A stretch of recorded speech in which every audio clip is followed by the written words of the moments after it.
مگر جمعے کے دن اللہ اکبر. آپ جب درود کے فضائل احادیث کی کتابوں میں دیکھتے ہیں نا تو باقاعدہ الگ چیپٹر باندھا محدثین نے، یعنی عام درود پاک کے فضائل لکھے، پھر ایک آپ کو درود پاک کی فضیلت کی کتاب میں الگ چیپٹر ملے گا کہ جمعے کے دن درود پڑھنے کے فضائل. یعنی اتنی حدیثیں ہیں اسپیشلی فرائیڈے کے لیے، جمعے کے دن کے لیے. بڑی مشہور حدیث میرے آقا علیہ الصلوۃ والسلام فرماتے ہیں جس کا مضمون ہے کہ جو کوئی شخص جمعہ کے دن 200 بار درود پاک پڑھے اس کے 200 برس کے گناہ معاف کر دیے جاتے ہیں. اب یہ کتنی پیاری حدیث ہے. ایک اسی طرح کی حدیث یہ بیسیکلی کثرت سے بتانے کے لیے، انکریج کرنے کے لیے کہ درود اس دن زیادہ پڑھے جائیں. گناہوں کی معافی کا ایک ایسا سبحان اللہ سلسلہ ہے. ایک اور حدیث پاک ہے جس کا مضمون ہے جو جمعہ کے دن 80 بار درود پاک پڑھے اس کے 80 برس کے گناہ معاف کر دیے جائیں گے. تو یہ دن تو سبحان اللہ گناہ گاروں کی بن آتی ہے، گناہ گاروں کو موقع دیا جاتا ہے کہ پورے ہفتے میں اگر کوئی کمزوری رہ بھی گئی ہے تو اب جمعہ آ گیا ہے، اب درود پڑھ لو، اب تلاوت کر لو، اب دعائیں کر لو، اب اللہ سے رجوع لے آؤ. یہ جمعے کا دن سبحان اللہ مفتی احمد یار خان نعیمی رحمت اللہ تعالی فرماتے ہیں جمعہ کے دن کوئی نیکی کی جائے اللہ کی بارگاہ میں جمعے کا شرفی اور مقام اتنا اعلیٰ ہے کہ جمعہ کی ایک نیکی 70 گنا اس کا ثواب عطا کیا جاتا ہے، ملٹی پلائی بائی 70. سوچئے اب سمجھدار لوگ بیٹھے ہیں، کاروباری لوگ بھی بیٹھے ہوں گے. ہمارے یہاں نارملی سپر اسٹور پہ یا کسی جگہ پر مارکیٹس وغیرہ میں اسکیم لگتی ہیں 25% discount, 50% discount, buy 1 get 1 free, ایک خریدو دوسرا فری. لوگ گرمیوں کی چیزیں سردیوں میں خرید لیتے ہیں. ارے بھائی ابھی تو گرمیاں، ابھی سے جیکٹ خرید دی ہے یار، سستا مل رہا تھا، ایک فری مل رہا تھا، سردیوں میں کام تو آئے گا نا، چلو لے لو بھائی. سردیوں میں گرمیوں کی چیزیں خرید رہے ہوتے ہیں، کیوں؟ سستا. ہم دنیا کے نفع کے لیے، دنیا کے بینیفٹ کے لیے ٹریول بھی کرتے ہیں، جا کر خرچ بھی کرتے ہیں. مجھے اچھی طرح یاد ہے افریقہ کے غالباً ایک ملک میں تھا تو بارڈرز ملے ہوئے ہوتے ہیں. ہم بارڈر ہم نے کراس کیا، ایک ملک کا جیسی بارڈر کراس کیا. بارڈر کراس کرتے ہی ایک بہت بڑا ویرانہ تھا لیکن بہت بڑا شاپنگ مال بنا ہوا اور گاڑیوں کی قطاریں. تو میں نے اسلامی بھائی سے پوچھا یار اس ویرانے میں اتنا بڑا شاپنگ مال اور اتنی گاڑیاں؟ تو انہوں نے وجہ پتہ کیا بتائی؟ کہتے جس ملک کے بارڈر کے ساتھ یہ سٹور ہے نا اس ملک میں ٹیکس ہے، یہ ملک ٹیکس فری ہے. اچھا اس ملک نے اپنے بزنس کو چلانے کے لیے اپنے ملک کے اندر مال بنے ہوں گے، ایک اسپیشل مال یہاں بنا دیا تاکہ اس ملک والے سفر کر کے آئیں اور پورے مہینے کا سامان اس سٹور سے لے کے واپس چلے جائیں، صرف ٹیکس بچانے کے لیے. ایک مہینے کا سامان. اچھا گاڑیوں کی لائنیں. اب بتاؤ یار ہم دنیا کمانے کے لیے، سفر کرنے کے لیے تیار ہیں، نفع کمانے کے لیے، وقت دینے کے لیے تیار ہیں. ہر جمعے اسکیم اناؤنس ہے، ایک نیکی کرو 70 گنا ثواب کماؤ گے. بتاؤ کیا ذہن ہونا چاہیے کہ یار بس جمعے کا دن تو قرآن پڑھوں گا، درود پڑھوں گا، صدقہ کروں گا. سبحان اللہ ڈھونڈ کے ہمارے صحابہ علیہ رضوان ڈھونڈ کے نیک اعمال کرتے تھے کہ یہ بھی عمل کر لوں، یہ بھی کر لوں، اور جمعے کے دن اسپیشلی. تو اللہ کرے ذہن میں یہ بات بیٹھ جائے کہ میں نے جمعے کو زیادہ نیکیاں کرنی ہیں. اچھا اب اس میں میں ایک اور مشورہ دیتا ہوں. مثال کے طور پہ آپ نے ذہن بنایا ہے کہ یار پیر والے دن جو ہے نا میں نے کسی مریض کی عیادت، رشتہ دار ہے وہاں جانا ہے، یا میں نے جناب سیٹرڈے یا سنڈے کوئی صدقہ خیرات کرنا ہے، کسی کی ہیلپ کرنی ہے. آپ نے کوئی نیکی پلان کی ہوئی ہے ہفتہ اتوار پیر منگل میں، تو کوشش کر کے اس کو جلدی کریں اور فرائیڈے میں کر لیں. ایک پوائنٹ آپ نے دیکھا، میں نے یہ نہیں کہا کہ اس کو اگلے جمعے کریں، ہاں ڈیلے نہ کریں، تھوڑا جلدی کر کے اس جمعے کو کریں تاکہ 70 گنا جو ہے وہ اس میں ثواب کما لوں، برکتیں حاصل کر لوں. تو اللہ کرے کہ میں اور آپ نیکیوں کے حریص بن جائیں. نیکیوں کی جو لالچ ہے نا، لالچ میں یہ بھی کر لوں، میں یہ بھی کر لوں، میں سجدہ بھی کروں، میں تلاوت بھی کروں، میں صدقہ بھی دوں، یہ تو نصیب والوں کو ملتا. اور صحابہ کرام میں ہمیں نظر آتا تھا، پیچھے نہیں ہٹتے تھے صحابہ. ہمیں اعلان کیا جا رہا ہے کہ یہ موقع ہے، یہ نیکی ہے، اور پھر بھی کوئی نظر نہیں آتا. اللہ کرے کہ یہ جذبہ، کیونکہ یاد رکھو جس طرح کاروباری لوگ کہتے ہیں نا سیزن ہے نیکیاں کر لو، بالکل اسی طرح جب تک میری اور آپ کی سانسیں باقی ہیں نا نیکیوں کا سیزن جاری ہے. جتنی نیکیاں کمانی ہے کما لو. یہ مائنڈ سیٹ بنا لو کہ یار پتہ نہیں کب مر جاؤں، اور نیکی اور نیکی. جس طرح پیسے کمانے کا ذہن ہوتا ہے نا، اللہ کرے اس سے زیادہ میرا اور آپ کا نیکیاں کمانے کا ذہن ہو جائے. یار تھوڑی اور نیکی کما لو. لیکن اگر نیکیوں کا ذہن ہو تو بندہ سوچے یار 10 منٹ میں تو میں سورہ یاسین پڑھ سکتا ہوں، 10 قرآن کا ثواب ہے، موبائل میں قرآن پاک ڈاؤن لوڈ ہو، قرآن شریف نکالا اور یاسین شریف پڑھ لی، ویٹنگ ایریا کے اندر 10 قرآن کا ثواب کما لیا۔ اگر یہ مائنڈ سیٹ ہو، بندہ کہ یار اتنی دیر میں تو 100 بار درود پاک پڑھ لوں گا، اور آقا علیہ الصلوۃ والسلام فرماتے ہیں جو 100 بار درود پاک پڑھے اس کی دونوں آنکھوں کے درمیان لکھ دیا جاتا ہے کہ یہ بندہ دوزخ کی آگ اور نفاق سے بری ہے۔ 5 منٹ 10 منٹ میں اتنی نیکیاں کما سکتا ہوں، لیکن مائنڈ سیٹ ہی نہیں ہے، گھنٹوں ضائع کر دیں گے، نیکی کمانے کا ذہن نہیں بنتا۔ اگر یہی 10-15 منٹ میں مجھے پیسے ملنے ہوتے تو بتاؤ ہم کیا کرتے؟ اللہ کرے دل میں اتر جائے میری بات۔ تو بہرحال جمعہ کا دن یہ بہت کمال کا دن ہے۔ ہر جمعے کے دن آپ کو اونٹ صدقہ کرنے کا ثواب مل سکتا ہے۔ ایک اونٹ کتنے کا آتا ہے؟ 1.5-2 لاکھ روپے کا تو ہوتا ہے۔ 2 لاکھ روپے ہر جمعے کو صدقہ کرو، مہینے کے ہو گئے 8 لاکھ روپے۔ بندہ بولے غریب آدمی 8 لاکھ ہر مہینے؟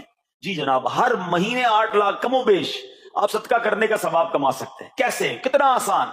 نبی پاک علیہ الصلوۃ والسلام فرماتے ہیں، جس کا مضمون ہے جو جمعے کے دن سب سے پہلے آتا ہے اسے اونٹ صدقہ کرنے کا ثواب ملتا ہے، جو اس کے بعد آتا ہے اسے گائے صدقہ کرنے کا ثواب ملتا ہے۔ اللہ کی رحمت سے ہر جمعے فرشتے مسجد کے دروازے پر کھڑے ہوتے ہیں، اب اللہ سے دعا کرتے ہیں اللہ تیری نوری مخلوق کے صدقے ہم پر رحم فرما، ہماری مغفرت فرما۔ مگر جب امام خطبے کے لیے کھڑا ہو جاتا ہے، آقا علیہ الصلوۃ والسلام فرماتے ہیں وہ رجسٹر بند کرتے ہیں اور وہ بھی آ کر امام کا خطبہ سننے کے لیے بیٹھ جاتے ہیں۔ تو جلدی آ کر، کچھ منٹ پہلے آ کر، اچھا علم دین الگ ملتا ہے، ظاہر ہے یہاں ہر جمعے بیان ہوتا ہے، وہ بیان سننے کو آپ کو الگ ملے گا، نیکی کی دعوت الگ ملے گی، اور سبحان اللہ اونٹ صدقہ کرنے کا ثواب۔ تو مبارک ہو انہیں جو جلدی آتے ہیں۔ تو بہرحال اب میں چاہتا ہوں کہ جب بات جمعے پر ہی ہو رہی ہے تو ایک میں نے اور آپ کو پیغام دینا تھا۔ جمعے کو خطبہ دیا جاتا ہے، سالوں سے خطبہ سن رہے ہیں۔ مجھے اچھی طرح یاد ہے جب میری عمر شاید 17-18 سال تھی تو سن کر آدھا خطبہ تو مجھے اسی وقت یاد ہو گیا تھا، اب شاید پونا یاد ہو گیا ہوگا۔ آپ میں سے بھی کئیوں کو 60-70-80% خطبہ یاد ہوگا کیونکہ ہر جمعے سنتے ہیں، مگر کس کو یہ تجسس ہوا کہ یہ ہر جمعے امام صاحب پڑھتے ہیں، اس میں پیغام کیا ہے، اس کا ترجمہ کیا ہے، اس میں ہمیں کیا جاتا ہے؟ بس سر جھکاتے ہیں، ہاتھ باندھتے سنتے رہتے ہیں، کچھ سو بھی جاتے ہوں گے۔ ارے اللہ کے بندو سوچو تو صحیح کہ ہر جمعے کو سنتا ہوں، آدھا پونا یاد بھی ہو گیا، پیغام کیا ہے؟ 2 باتیں، ایک حدیث پاک اور ایک خوبصورت پیغام ہر جمعے کو آپ سنتے ہیں، ٹھیک ہے؟ حدیث ذرا سنیے گا۔ اللہ کے حبیب علیہ الصلوۃ والسلام فرماتے ہیں البر لا یبلا والذنب لا ینسا والدیان لا یموت۔ سنے میں نا یہ الفاظ، ایسا لگ رہا ہے کہ یار یہ الفاظ تو کانوں میں ہر جمعے آتے ہیں، ٹھیک ہے؟ آگے فرمایا اعمل ما شئت کما تدین تدان، یہ ایک حدیث ہے، ٹھیک ہے؟ اس کے بعد قرآن کی ایک آیت تلاوت ہوتی ہے فمن یعمل مثقال ذرۃ خیرا یرہ ومن یعمل مثقال ذرۃ شرا یرہ۔ یہ کانوں نے کئی بار، کہوں کہ سینکڑوں بار سنے ہیں، مگر اس میں پیغام کیسا ہے؟ دل ہلا دینے والا پیغام، بڑا سمجھانے والی بات ہے اس حدیث میں۔ البر لا یبلا، میرے آقا فرماتے ہیں نیکی پرانی نہیں ہوتی، کرتے جایا کرو، یہ نیکی تمہارے اکاؤنٹ میں جمع ہو رہی ہے۔ میں اور آپ بھول جائیں گے، میرا رب نہیں بھولتا، اس کے خزانے بڑے ہیں۔ جہاں نیکی پرانی نہیں ہوتی نا، اگلا جملہ سنو، والذنب لا ینسا، گناہ بھلایا نہیں جاتا۔ میں اور آپ بھول گئے، افسوس یہ ہے، عجیب کہانی ہے یہ، تو ایک عجب الگ ٹاپک ہے کہ آج جس سے ملاقات کرو اس کو 15 سال 20 سال 25 سال پرانی نیکیاں یاد ہیں۔ لوگ ملتے ہیں کہتے ہیں 1990 میں حج کیا تھا، 95 میں عمرہ کیا، 2002 میں فلاں مسجد بنائی۔ آپ کی دعوت اسلامی کے قافلے میں بھی 2005 میں گیا تھا۔ ساری نیکیاں 15 20 سال پرانی یاد ہیں۔ گناہ کل جھوٹ بولا تھا یاد ہے؟ کل رات کو بدنگاہی ہو گئی تھی وہ یاد ہے؟ پرسوں غیبت کی تھی وہ یاد ہے؟ سالوں تو چھوڑو، ہم گھنٹے پہلے کا گناہ بھول جاتے ہیں۔ مگر حدیث ڈرا رہی ہے، سمجھا رہی ہے کہ دیکھو والذنب لا ینسا، گناہ بھلایا نہیں جاتا۔ تم بھول گئے ہو، اگر کہیں لکھا ہوا ہے جواب دینا ہے۔ اور آگے فرمایا والدیان لا یموت، فرمایا کہ جو فیصلہ کرنے والا ہے اس سے موت نہیں آتی۔ اللہ کو موت نہیں آنی، میں اور آپ مر جائیں گے۔ جس نے ڈیسیشن لینا ہے، جس نے فیصلہ کرنا ہے، اسے موت نہیں آنی۔ پھر آگے فرمایا اعمل ما شئت کما تدین تدان، کر لے جو کرنا ہے، جیسی کرے گا ویسی بھرے گا۔ پھر قرآن کی یہ آیتیں سمجھا رہی ہیں فَمَن يَعْمَلْ مِثْقَالَ ذَرَّةٍ خَيْرًا يَرَهُ، جو ذرہ بھر نیکی کرے گا، بھلائی کرے گا، وہ دیکھے گا۔ وَمَن يَعْمَلْ مِثْقَالَ ذَرَّةٍ شَرًّا يَرَهُ، کہ جو ذرہ بھر برائی کرے گا وہ بھی دیکھے گا۔ یہ اتنا شاندار جمعے کا پیغام ہر جمعے خطبے میں دیا جاتا ہے۔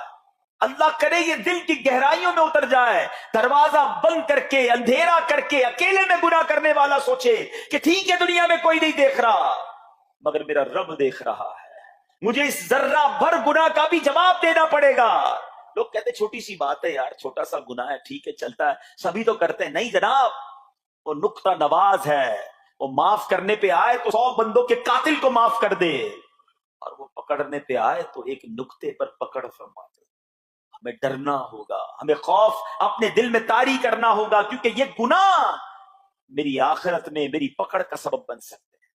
بالکل اسی طرح چھوٹی چھوٹی نیکیاں سمجھ کے چھوڑ دیتے ہیں، یار سنت غیر موقدہ ہی ہے نا، نفل ہی تو ہے نا، سنت ہی تو ہے نا، ٹھیک ہے درود پڑھنا چاہیے، نہیں پڑھا تو کوئی بات نہیں۔ ارے یار کون اجتماع میں جائے، کون درس میں بیٹھے، صدقہ دینا کوئی واجب تو نہیں، زکات تو پوری دیتا ہوں، چھوٹی چھوٹی نیکیاں سمجھ کر چھوڑتے ہو۔ ارے وہ تو کتے کو پانی پلانے والے کو اس سبب سے بخش دیا کرتا ہے، راستے سے پتھر ہٹانے والے کو بخش دیا کرتا ہے۔ فرمایا نا البر لا یبلا، نیکی پرانی نہیں ہوگی، کرتے جایا کرو۔ اللہ کرے کہ یہ ذہن بن جائے کہ بس میں زیادہ سے زیادہ نیکی کروں، تو لوگوں کے دلوں میں خوشی داخل کروں، مسلمانوں کی خیر خواہی کروں۔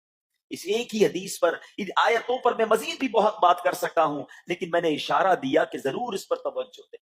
اور ایک شاندار پیغام ہر جمعے میں ہم سنتے ہیں، کیا شاندار وہ پیغام ہے، وہ پیغام ہے الا لا ایمان لمن لا محبت له۔ یاد ہے سب کو، جمعے میں سنتے ہو نا، اور 3 بار کہتے ہیں امام صاحب الا لا ایمان لمن لا محبت له، الا لا ایمان لمن لا محبت له۔ کبھی تو امام صاحب کو روکتے، حضور یہ ہر جمعے کو پڑھتے بتائیں تو اس میں ہے کیا؟ نہیں، ہمیں کیا ضرورت ہے، بس جمعہ ہو گیا، بس ٹھیک ہے، ٹائم پورا ہو گیا، فرض پورا ہو گیا۔ ارے اللہ کے بندو سمجھو تو صحیح اس میں میسج کیا ہے۔ اللہ اکبر، سنو اس کا مطلب کیا ہے، سنو الا لا ایمان لمن لا محبت لا، سن لو اس کا ایمان نہیں جس کے دل میں نبی پاک سے محبت نہیں، ایمان ہی نہیں ہے۔ ارے جس دل میں نبی پاک سے محبت نہیں اس کا ایمان ہی نہیں ہے۔ اعلیٰ حضرت امام اہل سنت ایسے ہی نہیں لکھتے کہ اللہ کی سرتابہ قدم شان ہے یہ، انسان نہیں، انسان وہ انسان ہے یہ، قرآن تو ایمان بتاتا ہے انہیں، اور ایمان یہ کہتا ہے میری جان ہے یہ۔ ایمان کمپلیٹ ہی نہیں ہوتا نبی پاک علیہ الصلوۃ والسلام سے محبت کے بغیر۔ اور یہ بات ایسا لگتا ہے انفارچونیٹلی کہ غیر مسلم جانتے ہیں، کبھی تو وہ سازشیں کرتے ہیں، انہیں پتا ہے۔ آپ بتائیں دنیا کے کس ملک میں نماز روکی جاتی ہے؟ نہیں روکی جاتی۔ مسجدوں کی تعمیر ہو رہی ہوتی ہے، تلاوت قرآن ہو رہی ہوتی ہے، کوئی نہیں روکتا، قرآن چھپ رہے ہیں، لیکن بار بار اگر حملہ ہوتا ہے، بار بار اگر اٹیک ہوتا ہے تو اس لیے ہوتا ہے کہ ان مسلمانوں کے دلوں سے ان کے نبی کی محبت کو نکال دو۔ ان مسلمانوں کے دلوں میں اگر یہ محبت رسول رہ گئی تو یہ پھر بھی دوبارہ آ کر یکجا ہو جائیں گے، ایک ہو جائیں گے، نیک ہو جائیں گے۔ کسی طرح دل سے محبت رسول صلی اللہ تعالی علیہ وسلم نکالی جائے، اور اسی وجہ سے یہ ساری سازشیں کی جاتی ہیں۔ معاذ اللہ، نبی پاک علیہ الصلوۃ والسلام کی گستاخیاں کی جاتی ہیں تاکہ چیک کیا جائے ان پر اثر بھی پڑتا ہے کہ نہیں، کوئی اوپر نیچے ہوتا بھی ہے کہ نہیں، کہ اپنی دنیا میں مگن ہے، اس کو احساس ہی نہیں ہے۔ میٹھے اسلامی بھائیوں، دنیا کا دستور ہے جب کسی چیز کی ڈیفیشینسی ہو جائے نا تو اس کی ایفیشینسی بڑھائی جاتی ہے۔ مثال کے طور پہ کسی کے جناب جسم میں وٹامن ڈی کم ہو، ہم کیا کرتے ہیں، وٹامن ڈی کی ٹیبلٹس لے کر اس کو پھر بڑھاتے ہیں۔ کیلشیم کی کمی ہو، ڈاکٹر کہتا ہے بھائی تھوڑی کیلشیم کی دوائی پیو، تمہارے اندر کیلشیم کی کمی ہو رہی ہے۔ جب کسی چیز کی کمی کی جائے اس کو بڑھانے کی کوشش کی جاتی ہے۔ اگر یہ دنیا کے چند لوگوں کا یہ پلان ہے کہ مسلمانوں کے دلوں سے عشق رسول نکالو، تو اب میرا اور آپ کا کام یہ ہے کہ انشاءاللہ عشق رسول کو اب اضافہ کریں گے، اب نبی پاک کی محبت میں اور اضافہ کریں گے, سرور کائنات علیہ الصلوۃ والسلام کی محبت میں زندگی گزاریں گے, خود بھی سچے عاشق رسول بنے, اپنی نسلوں کو عاشق رسول بنائیں. اللہ سلامت رکھے میرے پیر و مرشد کو. 30 سال پہلے, یہ آج کل کا شعر نہیں ہے, اب بچپن سے یہ نعت سن رہے ہیں, کم و بیش 25-30 سال پہلے میرے مرشد نے کیا پیاری التجا پیش کی, اپنی نسلوں کے لیے کیا ہمیں پیغام دیا. کہتے میری آنے والی نسلیں تیرے عشق ہی میں مچلیں, میری آنے والی نسلیں تیرے عشق ہی میں مچلیں, انہیں نیک تم بنانا مدنی مدینے والے. یہ ہے پیغام دعوت اسلامی کا کہ ہم بھی عاشق رسول بنے, کسی صورت ہمارے دل سے عشق رسول کم نہ ہو, اور جناب ہماری نسلوں میں ہم عشق رسول اتاریں. تو مجھے اور آپ کو اس ڈیفیشینسی کو ایفیشینسی میں, اس پہ اضافے کا اہتمام کرنا ہوگا. اب آئیے دیکھتے طریقے کیا ہیں, کیسے عشق رسول بڑھے گا, کیسے دلوں میں محبت رسول بڑھے گی. کیونکہ جمعے کا یہ اعلان ہر جمعے سنتے ہو, الا لا ایمان لمن لا محبت لا, وہ ایمان ہی کامل نہیں ہے, وہ ایمان ہی کمپلیٹ نہیں ہے جس دل میں عشق رسول نہیں ہے. تو عشق رسول بڑھے گا کیسے جناب؟ تو دنیا کا بڑا سمپل فارمولا ہے کہ عشق بغیر اطاعت کے کمپلیٹ ہی نہیں ہوتا. دنیا میں بھی آپ جس سے محبت کریں, ہو ہی نہیں سکتا کہ آپ جس سے محبت کریں اس کی بات نہ مانیں. ایسا ہو سکتا ہے کہ میں آپ سے محبت بڑی کرتا ہوں, مانوں گا ایک بھی نہیں آپ کی؟ نہیں جناب. جس سے محبت ہوتی بندہ کہتا ہے آپ کے لیے جان حاضر, آپ حکم تو کریں, آپ کا فرمان سر آنکھوں پر. یہ دنیا کا دستور ہے.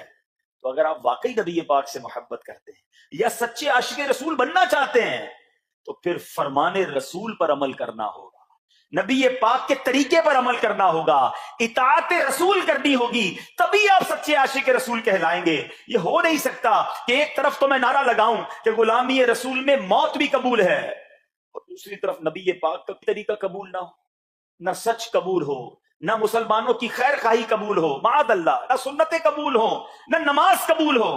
جمعے کی نماز میں مسجدیں فل ہیں, کیا عصر کی نماز میں بھی ہوں گی؟ کیا عصر فرض نہیں ہے؟ کیا مغرب فرض نہیں ہے؟ کیا عشاء فرض نہیں ہے؟ میرے آقا فرماتے ہیں جعلت قرۃ عینی فی الصلاۃ, کہ نماز میں میری آنکھوں کی ٹھنڈک ہے. ان گستاخان رسول کو یہ جواب دینا ہے کہ تم جتنی نبی پاک علیہ الصلوۃ والسلام کی معاذ اللہ شان میں گستاخی کرو گے, دنیا میں تو نیست و نابود ہو ہی جاؤ گے, مگر تم دیکھو گے کہ تمہارا ہر قدم ہمارے عشق رسول میں اضافے کا باعث بنے گا, ہمارے انشاءاللہ نبی پاک کے قریب ہونے کا باعث بنے گا. آؤ نیت کریں کہ آج کے بعد ہماری کوئی نماز قضا نہیں ہوگی, آج کے بعد زندگی نبی پاک کی سنتوں کے مطابق گزرے گی. میرا چہرہ, میرا لباس, میرا کردار بتائے کہ میں کس کا امتی اور کس کا عاشق ہوں. ارے مجھے بتانا کیوں پڑے میں کس کا امتی ہوں, مجھے دیکھ کر پتا چل جائے. وہ شاعر لکھتے ہیں نا, فنا اتنا تو ہو جاؤں میں تیری ذات عالی میں, حضور فنا اتنا تو ہو جاؤں میں تیری ذات عالی میں, جو مجھ کو دیکھ